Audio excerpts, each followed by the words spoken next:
אני רועי. ואני ענבר. אנחנו כעת שמחים להציג לכם את הפרויקט המסכם למעבדה 1ח'.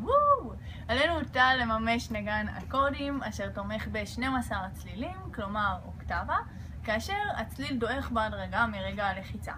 לכך התבקשנו להוסיף דברים יצירתיים עליהם חשבנו בעצמנו, ואת הפיצ'רים שהוספנו השותף שלי יציג. אוקיי, אז נתחיל בעצם המערכת הבסיסית. אנחנו מסוגלים לנגן 12 תווים באמצעות המקלדת, כאשר ניתן לבחור את האוקטבה שבה ננגן, אחת מארבע באמצעות שתי הכפתורים השמאליים על לוח ה-FPGA.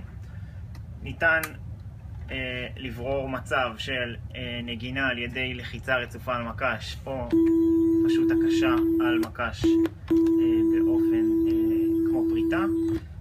ניתן ללחוץ על כפתור הקפסלוק אשר מאפשר עלייה באוקטבה אחת באופן זמני.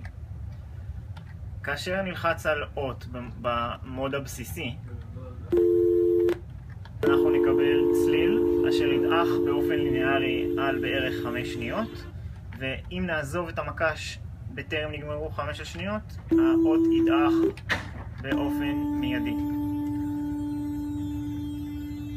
כאשר ניכנס למצב הנוסף, אנחנו נוכל ללחוץ פעם אחת והאות פשוט יתנגן על 5 שניות, אלא אם נלחץ על המקש שוב, ואז הוא ידעך שוב באופן מיידי.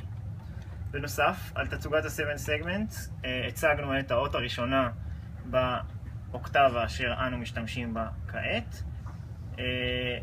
בתצוגות השניות משמאל הצגנו בעצם האם האורגן עובד כרגע או לא, באמצעות האות P או באמצעות האות O עבור אורגן מחובה.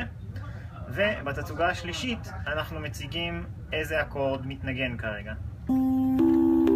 תודה ענבר.